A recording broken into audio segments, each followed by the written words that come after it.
The Lost in Transition podcast is sponsored by Health IQ, an insurance company that helps health-conscious people like runners, cyclists, and triathletes get lower rates on their life insurance. Go to healthiq.com/try to support the show and see if you qualify. Welcome to the Lost in Transition podcast. I'm your host, Chris Gerard, as we near the finish line of 2017. Hope your off-season's going well and your race planning for next year is starting to take shape. I know mine's almost wrapped up, actually, trying to take advantage of every early bird registration out there that I can to keep this sport at least halfway affordable. It is kind of the the bane of our existence, those race fees that start to pile up and all the gear that you just have to have. Speaking of which, we're going to talk about how to make biking on the trainer a little bit more tolerable. That's just one of the upcoming shows coming up after the first of the year. Coming up next week, we talk with Derek Tingle. He's been on the show before on the Ironman Lake Placid episode. And after racing Lake Placid last year, Derek really took to off-road triathlon. He had been a mountain biker before, but really hit Xterra hard and ended up going to the World Championship in Maui just this past fall. So we're going to talk about that transition into off-road triathlon for him and get some of his thoughts coming up next week on the show. Just after the first of the year, we'll talk about coaches. Who needs a coach, what to look for in a coach, and we'll get some feedback in a roundtable. Also, author Susan Lakey coming up in January. She writes a lot for competitor.com, and she's an author of a new book, Life's Too Short to Go So Effing Slow. She sounds like a lot of fun. Looking forward to talking to her as well. All of those coming up.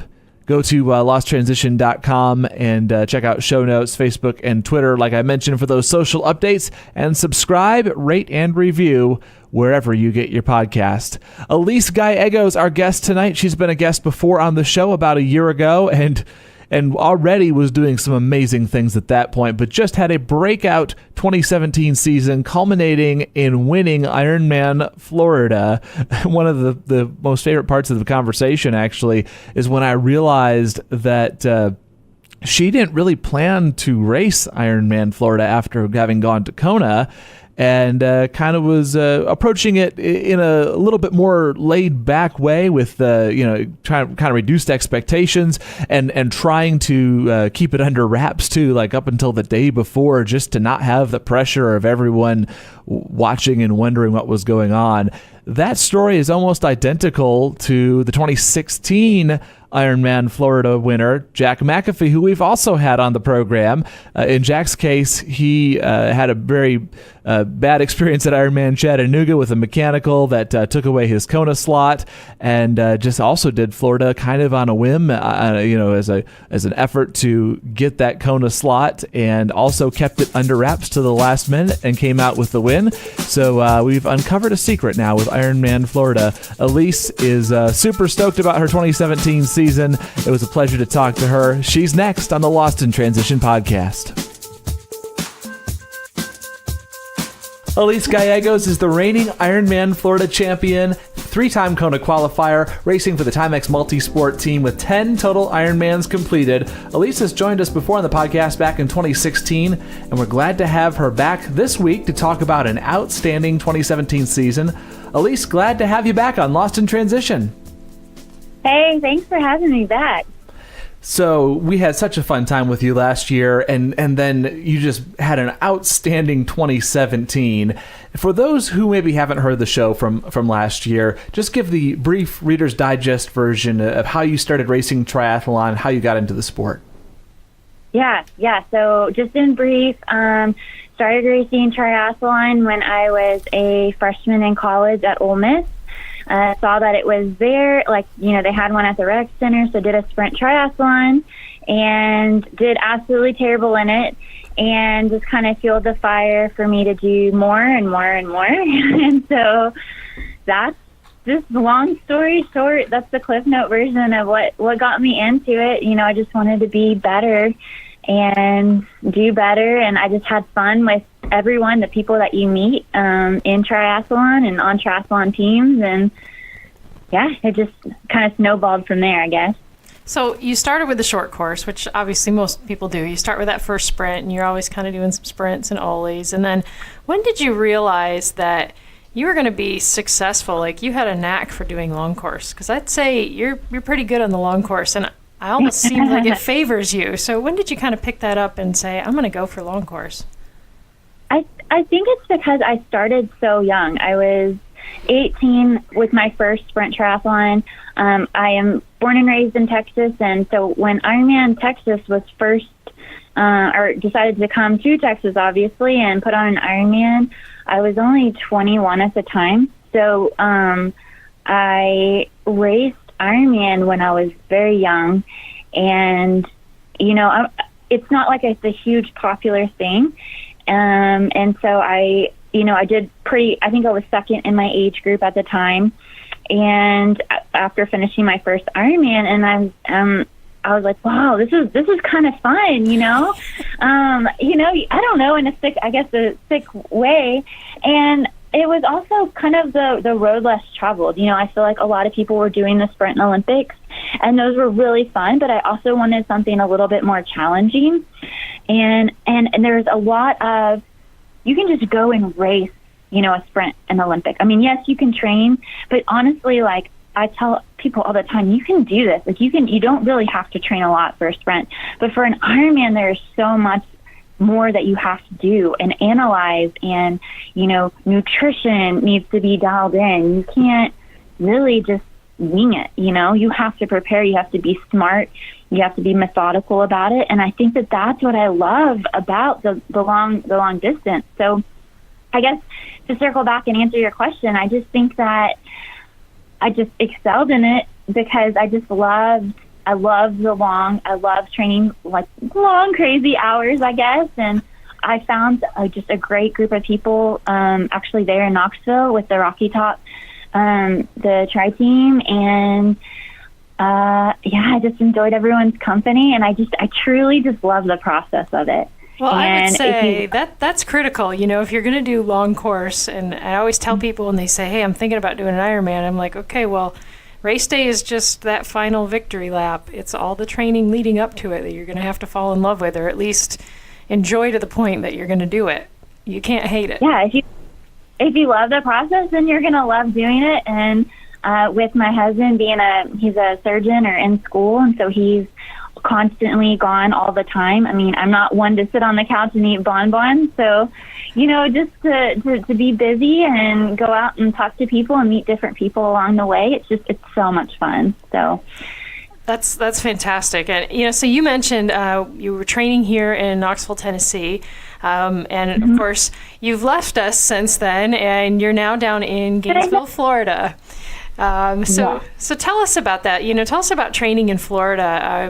Obviously we know that it's probably very flat and warmer, but what other kind of, advantages or disadvantages do you have when you compare training in Florida versus how it was in Tennessee?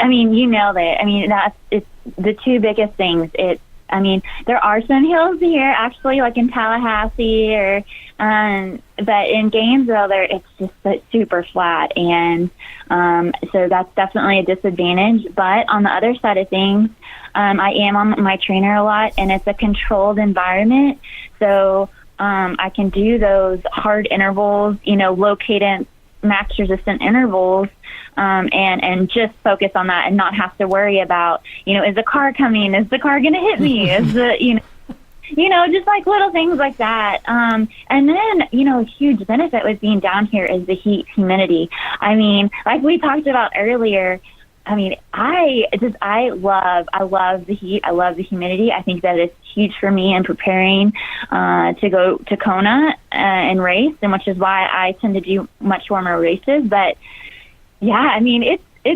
75 here now, and I have my sweatshirt on. My dogs are curled up and in bed, and it's cold. So we don't want to hear it. Yeah, it's 40 or so here right now, so good for you. Oh, man.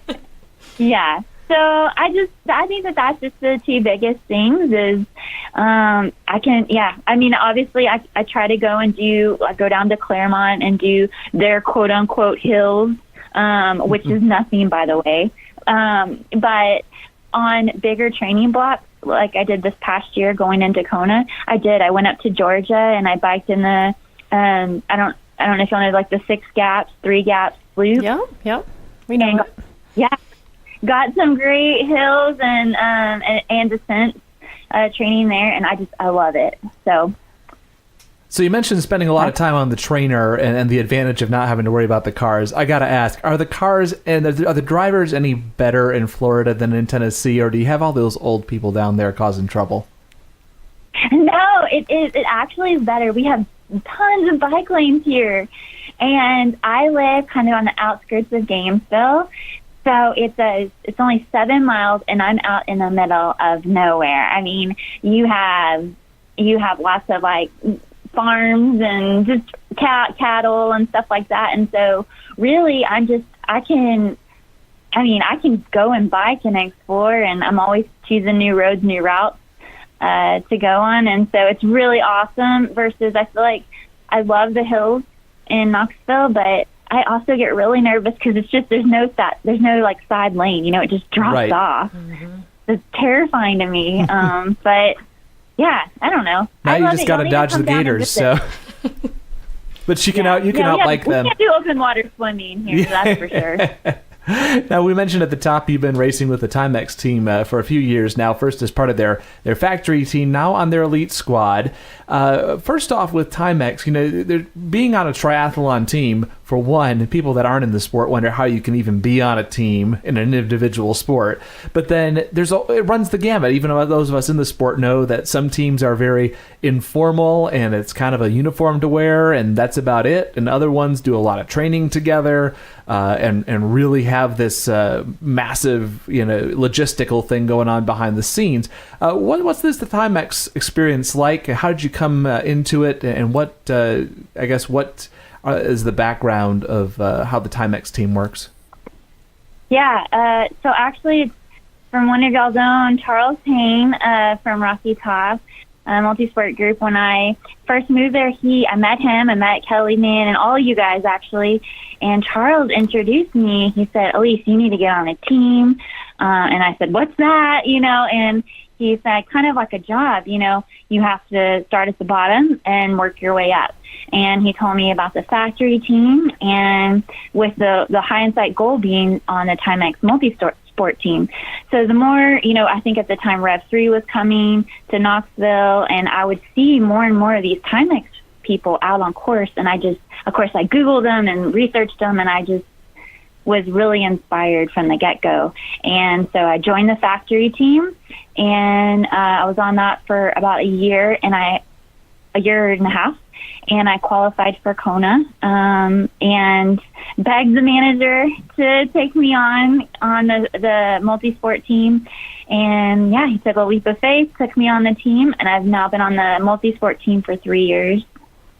And I just think that whether you're on a Timex, obviously I love Timex team or any team, I think it's all about, making sure you love who the team sponsors, that you agree with their values, and that you just have fun, because it's totally awesome to see those people on course, and everyone is so encouraging. And I think that makes a huge difference, especially in the long distance races, when you're kind of just looking forward to seeing someone, a familiar face out there. Well, and Timex was well represented at Kona this year and in years past as well. I know, just watching the finish line, there was a lot of Timex jerseys, it seemed like, coming across the finish line. And it was kind of cool because I know you're on the team, and so you probably know the person maybe in the Timex jersey. It kind of makes it a little more fun to watch the sport. It does. It's actually insane with Ironman Florida. When I race, on the marathon, everyone's suffering and everyone's miserable. And, I'm at I think I saw him at mile 6. I think I saw James Burke, or is that maybe mile 4 or 5 actually. I saw James Burke. He's a part of our Timex multisport team, and he was leading the men's race at Ironman Florida. And I mean, it was just so inspiring. It was super cool to see him looking strong. We gave a high five to each other. And literally, like 3 minutes later, I see my other Timex teammate, Dirk Horber, and he's running his way up the ladder too. He was like, I think, 3rd overall at the time. And, just the same thing. We're just all encouraging each other, and, you kind of like share a laugh, like, why are we doing this? But, it's really, really cool. So whether you're on, I always encourage people to join a team, and I think it makes a huge difference. So you started talking about, Ironman Florida this year. So let's talk a little bit about this race season. When the season kind of opened up, what was your goal going into 2017? Was your focus solely on Kona, or did you have other things in mind? Yeah, my coach, and it's the same thing from this past year as it will be for this next up and coming year. Nick Bargnicki's my coach, and we sit down, and every year we kind of decide on those little things.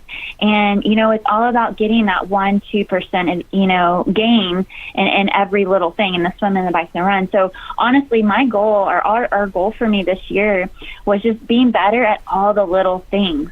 So hip position, your foot strike, ability to suffer, and, the ultimate outcome, obviously is Kona. But if I dialed in and nailed all those little things, then, that outcome would come. It was all about perfecting the process. And that makes total sense. Yeah. Yeah. So if I can execute and efficiently do all those little things, it's going to add up, and, my race will take care of itself, and it will speak for itself. And so hopefully it did this year. I felt like, it went really, really well for me, but it's the same thing. I have so much still to work on. And so it's about getting those, consistency. I'm sure that everybody has said on your podcast, and that I say every single time. I never miss a workout ever. I mean, I can't even tell you the last time I've missed a workout. So just consistency and getting every single workout in is the quote unquote secret to, doing it. So I don't know. With that in mind, thinking about not only the training, did you have any races that you put on your schedule specifically as a prep for Kona, or as, how am I going to check in on how the process is going? How do you check the results kind of midway? Yeah, I love doing like a spring half Ironman. So this past year I did 70.3 Florida, and my goal was to qualify for 70.3 Worlds because it was in Chattanooga this past year, right? And I knew it was close to Kona. It was like 4 weeks before, but that was my goal. So I did 70.3 Worlds, and I did okay. I wasn't necessarily like peaked for that race, but it's a good, kick in the butt, I guess, to get your stuff going. And then, 70.3 Worlds was like perfect. It was a perfect race. I love the location. And I treated that race as basically a long training day. We barely tapered for it at all. And, just kind of see where I was at, I guess, per se. And so that was the first race where I kind of showed, that my run was coming together, and that's what we were focusing on for that race. So it was really good. Excellent. So you finished in Chattanooga, finished the Ironman 70.3 World Championships there, and then your next big race obviously was heading back to the Big Island, and this would be your second trip to Kona. So how was it going back, having already raced it once? You kind of got the beginner, issues out of the way, the beginner nerves and all of that. So, what did it mean to you in terms of how the experience went, and also in how you prepared for it for the second time? Gosh, if anyone, if y'all have even seen it, I wish that I could just let everyone truly experience race week. It's so overwhelming. It's a circus out there. It's crazy. It's so much fun. Everyone is crazy rich. You can see their anatomy without, a medical suit. Could put an IV on any of these people. And it's just insane. So I think that the biggest thing of me going into this race for the second time was just being mentally prepared. And I can't stress that enough. But this course is hard. Yeah, we know that. You can see that it's hard. It's in lava fields. You're climbing. There's 50 mile per hour crosswinds, and you're trying not to die on your descent. But I mean, like the marathon, and when you climb up Palani and you have a 6-mile long stretch on the Queen K, I can't even like tell you guys how hard that was for me that first time. Just I was breaking down. It was really hard. And so knowing and mentally preparing for that moment and all those moments like throughout the day, I mean, it just makes a huge difference. And so I just think that was the biggest thing for me, is just mentally preparing for that, to suffer, basically. Wow. So you had a great trip at Kona. And then you get done with Kona, and only a few weeks later, you show up at the start line of Ironman Florida. So how did that come about? Like, were you planning to do Florida, or was it like you just woke up and you're like, you know what, let's do Florida today? Yeah. Okay. So I was really, really nervous, and that's why I didn't tell anybody. And I took a lot of convincing from my coach. And finally, he was like, all right, here's what we're going to do. You know, we did it last year. I said, Coach, like, you know, this is like financially, this is the best call we can make. It's close by. I have tons of support. Like, let me do it. And he's like, no. I was like, please. And so he's like, all right, we're going to take a week off, and we're just going to evaluate and see how you feel after a whole week off. And I said, okay, fair enough. Because if you're not feeling good, if you're not mentally prepared for it, then, I mean, it's worthless, right? So honestly, the next day after Kona, I felt amazing. I had no limp. My feet were fine. I literally could have gone for a run or a bike ride the next day. Like, I just felt like it was a long training day. And that's how I knew that, you know, it was a good race for me. And so I talked to him, and he said, let's do it. And I said, well, don't tell anybody. Like, don't tell anybody. And so I just started training, and my friends were getting a little bit suspicious, and I was like, oh, you know, just hanging out, you know. Just doing a 4-hour bike ride, no big deal. Nothing to see here. I'm just gonna go over here and swim. Just don't ignore me. And then some of my close friends here that I train with, they're like, man, you're eating healthy. Like, you need to go out. Like, well, you know, let's all have some beers. And I was like, oh no, you know, I just don't feel very good. I'm okay. And so some of them kind of like picked up on it, but I didn't tell them most of my people who came up to visit me or to come visit came up like the day before the race. And so obviously they saw me, like I checked in, I had to hide in, so they saw everything. And so most of my friends here in Gainesville knew that only the day before. Wow. And yes. And so I was so excited. I was so nervous, y'all, because you never know what's going to happen. I mean, my heart rate was still sky high from Kona. But my coach and I made a plan. He said, you know what, we're going to give you a little bit more of a leeway on the bike, let you bike a little bit harder. He was like, because you're going to feel that fatigue on the run, so I want you to bike hard. And then he said, all right, for the plan for the marathon is in Ironman Florida, it's 2 loops, so 1 loop is 13 miles. He said, I want you to run that first 13 miles. I want you to run it hard. And he said, someone's going to be there, and which I had a lot of friends on course, and they're going to tell you, if you can't get that Kona spot, then, I need you to pull out of the race. And so I had to mentally prepare for that a lot, and I had to also mentally prepare to suffer. So yeah, long story short, it was a crazy day, and it was so much fun. I mean, it literally took a village to get me across that line. I had someone almost at every half a mile, like 1 mile, half a mile, giving me flips on Speedy Gonzalez behind me, who was running like a 3:08, 3:09 marathon. It was crazy. It was, yes, I was running scared. And so well, when did you know you were in the lead? When did you actually take the lead? And did you know where you were when you came out of T2? Okay, so I came in at T2. I had no idea. I had one of my friends from Gainesville yell, "You're 6 minutes behind." And that's all she said. And I was like, 6 minutes? Like, what? And so, I'm rushing through T2. I run out. The bikers go behind you. They don't go in front of you.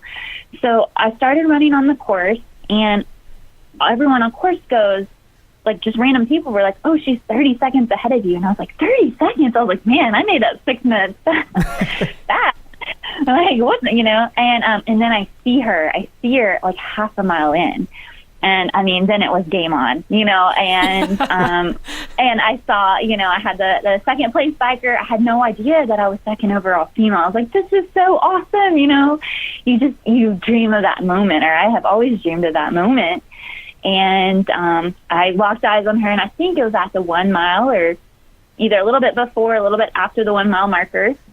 I passed her, and I never looked back, and it was awesome. And I actually had this guy, y'all. He ran with me. His name's Jeremy. Don't know anything else, but Jeremy, my angel, ran with me for 24 miles. He was this awesome guy. We didn't say one single word to each other, and he was racing too, and we were just running the same pace at the same time, and yeah, I mean, we were just clicking them off, and it was probably what saved my race. And everyone was just so encouraging along the course, and it was just a really cool experience. That, you know, just everyone yelling for you and yelling your name, and yeah, I'll never forget it. I love reminiscing about it because it just gets me so excited. You know, like this is why you train. You know? Yeah, we're over here grinning and smiling too. We're like, oh my God, this is awesome. Well, I'm remembering back to like those 5 a.m. swims, 6 a.m. swims. I mean, it's all worth it for that one moment. And you know, whether you're first place or coming in the finish line, I mean, it just makes it all worth it. You know, a PR, whatever it is. And so it was really, really cool. It was a cool feeling. Health IQ uses science and data to secure lower rates on life insurance for triathletes. We just introduced this sponsor last week, and they help active individuals who have an athletic background get better rates on their term life insurance. 70% of Health IQ's exclusive rate clients got approved at the top rate class. If you're listening to this show, there's a very good chance that you could get approved at that top rate class. One of the ways that Health IQ qualifies you is by looking at things like recent race results or your training schedule, and all of that is probably saved in your Training Peaks right now, so it'd be very easy to go through that process with Health IQ. And you know, of course, the benefits that you get immediately from being an endurance athlete, the health benefits that come to you from that, but also it can help you just plain live longer. Endurance athletes, according to a 2016 study from the Journal of Applied Physiology, had prevented 10.4 years of biological aging and had a 26% lower resting heart rate compared to not couch potatoes, but recreationally active healthy controls. So a very big advantage there. It's an advantage for you. It's an advantage for the life insurance company, and you should get rewarded for that. Life insurance companies calculate your policy rates based on your nearest age, not your actual age, and rates increase as you get older, so lock in the best rate possible by getting a free quote today, and you can support the show. To see if you qualify, get your free quote today at healthiq.com/try, or mention the promo code TRY when you talk to a Health IQ agent. That's healthiq.com/TRI. I remember that morning when I saw the result, a little behind the scenes. Basically, for most of our guests, I'll set a Google alert on them after we do the show. So if you ever get like arrested or something, I'll probably know about that too. But but just to keep an eye on people for whatever races they're doing, because there's no way I'd keep up with everybody, you know, just to, you know, keep up with 50, 60 people at once. So it's a good way for me to get notifications when people place in a race that, you know, get some news coverage or whatever. But yeah, that morning I saw Elyse Gallegos wins Ironman Florida. I'm like, son of a gun, I know that person. That was just so exciting to see. And then as you're talking about kind of racing it almost incognito, nearly, up until the day before, I cannot believe the parallel to another guest that we've had who won Ironman Florida last year, Jack McAfee. He had a horrible day at Ironman Chattanooga. Had to pull out for a mechanical issue. Yeah, well, he ended up He did finish. That's right. But the mechanical issue took his Kona slot away. And was mad and wanted to still Kona qualify, and just went down to Florida and ended up winning the whole thing. And he didn't tell anybody at all. He exactly. So you know, family. There's got to be some secret there. Now we've got 2 years in a row. You know, there's no pressure, right? And then and it was not only that like, I mean, if I had to pull out of the race because, you know, I couldn't. I mean, the whole point was for me to get a Kona slot, right? Right. And so if I had to follow the race, I just didn't want to disappoint anyone or have to explain myself 18 bajillion times. And like I said, 3 weeks after Kona doing a race, who knows what I was. That ended up being a PR for me across the board. Biking, a bike PR, which I crashed in, a run PR for me, where did that come from? I don't know. I ran like a 3:26. I don't run that fast ever. So it was just a really cool day. And yeah, Jack, man, seeing him last year, that was super inspiring. And he ran, Tim Hola is a Timex teammate of mine, and I wanted Tim to win, but honestly, Jack is such a humble and great guy that if Tim had to, lose to somebody, definitely Jack takes the ribbon for that one. But it was definitely a cool experience to see that last year. So we know you went into Florida, tired from Kona, but honestly, the idea of going into an Ironman a few weeks after the one that you kind of peaked for isn't that crazy, because you got a ton of fitness in the barn. It's loaded. So it's just a matter of kind of trying to manage that fatigue and readiness. So, how did you guys really, what were some things that you did to sort of manage this? You had this 8-week block of 3 big races with travel. How did you kind of keep it all together? I think the biggest thing is, Nick, my coach. First of all, you have to have a coach. You have to have someone watching you. And without him, none of this would have been possible. He was on me on a daily basis. How are you feeling? Are you eating? Are you mentally ready? It's huge, because you can implode at any moment with that much. But I think the biggest thing for us is I had a lot of volume. So I actually, I know a lot of people do maybe 10, 15 hours, but for me, I was doing, 25 hours was in my heavy weeks. So when I did Kona, it was 10-hour race.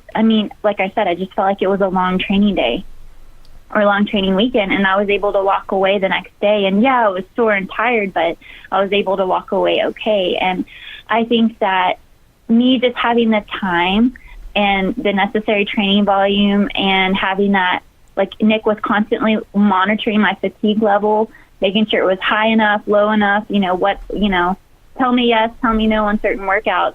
I think that was key to being successful and being able to pull this off. Mentally preparing for just to suffer and have your body ready to carry you through. So yeah. Would you ever do that again? Would you ever do a big block again? Do you ever see that kind of in your future? Now that you know that you can, would you do it again? Well, I did it last year, right? And I was like, that was so dumb. And I did it again this year. So why are we so quick to forget, right? Right. Well, that is kind of the beauty of this sport. We always forget. Like you said, when you run down that finish chute, all the pain and suffering kind of disappears. Yeah. I think that for me, I'm able to pull it off because, I have a really, really supportive job to where I am able to, kind of go in as needed. I can take, a week off, and I can sleep well. I can recover well. I can eat well, and do things properly. I don't have kids yet, so I'm not chasing after little kids. Besides my husband trying to clean up after them. That's pretty much it for me. So I think that I would like to say no, and I'm sure my coach might be listening to this and be like, no, she's never doing that again. But it's so addicting, y'all. It's so fun. Well, you say you're not chasing after little kids, but you're definitely taking care of some very little kids in your job, though. We mentioned in the last show, but I don't think we've mentioned tonight, working in an ICU with premature babies. Obviously, that's a high stress job. I would imagine, right? Does triathlon kind of help to decompress from that at all? It does. It's such a nice break. I love my babies. I love working with sick children, just making them better. And not all of them are sick. A lot of them just need to learn how to eat. They're just tiny. They need to learn how to take a bottle so they can go home, or they need to get some fat on them. And so okay, so I have to hold a baby and rock it to sleep for, an hour. Okay. It's such a great job. And the girls at work, I think, which is huge, are super supportive. I mean, they'll say, hey, Elyse, I'll work for you in the morning, maybe 1 or 2 hours, because I work 13-hour shifts. And so that way you can get your workout in and then, and then come in, and then I can come in right after. And I think that is having that, being, I guess, that leniency in it, it helps a lot. But the job is stressful, especially if like a baby is really sick or a patient doesn't make it. And my coach has to understand that I will not be able to do like a workout that day if that happens, because that takes a toll on me emotionally. Certainly. And obviously physically too. So, so that's just key, is just you got to find that balance. And if you can find that balance between work and life, then you're set. Then you can fit in this great hobby that we have. Yeah, right. Right. So we, of course, we want to know, now that we've heard about what's been going on in the past, we're curious about what might be on the horizon. So what have you got as a focus right now? What are you thinking about for 2018? Obviously, you've got another trip to Kona coming after you win Florida. You get one of those. So what do you got planned? I think I did. So I signed up for 70.3 test. All right. I will see all you guys, hopefully. Hopefully see you guys, race with y'all on the course, and I'm really, really excited about that. It's my first kind of big race. I thought I'd like to do one in the spring. And I signed up for 70.3 Maine. Oh, wow. End of August. And it just works out to where that's a really great place for me to race right before Kona. Mm-hmm. And so I'll treat it the same thing as kind of like 70.3 Worlds was this year, like a big training block. Hopefully my goal will be to win, to show up, to win, to execute. And then the Big Island. So I'm really excited. I'm just focusing on improving, across the board, swim, bike, and run. And like I said, get the, extra 1-2% in each thing. So I found some really good training partners here. I'm really, really excited. Nick and I have been just discussing on what we can improve. And, I'm really excited. It's hard because I need to be resting and taking things easy and having fun, but I'm just so excited about next year. So he's constantly talking to me every day and making sure I'm taking time off. Oh, that's good. I mean, it is very exciting. So we've got to ask, when an age group athlete is racing at an elite level, that clearly you are, with your third trip to Kona coming up and an Ironman win, and you're now on your trophy case. Do you have any thoughts about any plans or consideration for going for a pro card? No. Don't ruin the magic, right? I have so much left to work on. I mean, if you look at Kona alone, the difference between, me and say the first top 10 pro women is an hour. And so, just that alone is so much that I need to do. If I'm going to go into something, I want to be 100%, all in, all focused, and have a shot at succeeding and doing well. So, and then you look at the second handful of data my coach and I have looked at is, okay, well, what's the difference between, I think I was 30th overall in women at Kona. So what's the difference between me and maybe top 5 overall at women? Okay, it's, 20 minutes. So, all right, so what do I need to do to be that top 5? So for me, I know it's an ambitious and crazy goal, but, I tell Nick all the time, I just have to put it out there. And I know it sounds stupid, but he has to know my goals. And so I said, look, Nick, and this was actually right after Kona, I said, I have 2 goals for next year. I want to win an Ironman, and I want to come back to Kona, and I want to be top 5 age grouper. I want to win my age group. And so, sometimes you have to talk me down and be realistic, but I mean, he has to know that we're on the same page, and that's what I want, and that's what I'm working for every single day. You know, when it's cold outside, when it's, you know, you don't want to get up or your body is just exhausted. I mean, that's what gets me going. That's what drives me every single day.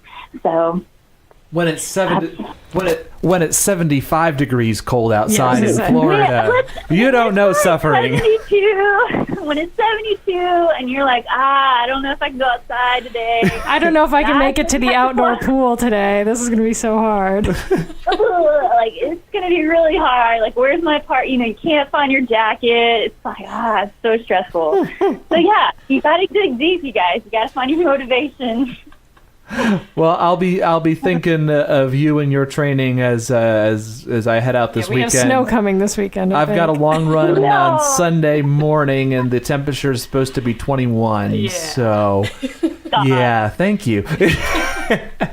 Well, we're looking forward to seeing how 2018 unfolds for you, and definitely we'll keep in touch. And thanks so much for joining us to recap a wonderful 2017. All the best and the next season, and happy holidays to you and yours. Yes, y'all too. Thanks for having me. Remember to subscribe at iTunes, Stitcher, Google Play, the TuneIn Radio app, and on YouTube. And as a Christmas present to the show, would you consider, if you haven't already, leaving a review on your favorite podcast app or maybe over on Facebook? Just let us know what we're doing well and maybe any areas we can improve or topics you'd like to hear on upcoming shows. We love to get the feedback and the interaction, and leaving a review that also boosts us in the rankings on the critical podcast directories, which helps us reach even more triathletes, which helps us make better shows and reach more people. And the cycle continues. We got some big plans for 2018, and you can be a part of making that happen. We talk to Derek Tingle next week on his trip from being an Ironman on-road athlete to an Xterra World Champion competitor the very next year. That will drop next Friday. Got some great shows lined up for the new year as well. Until next time, for Lana Burl, I'm Chris Gerard. May all your transitions be smooth.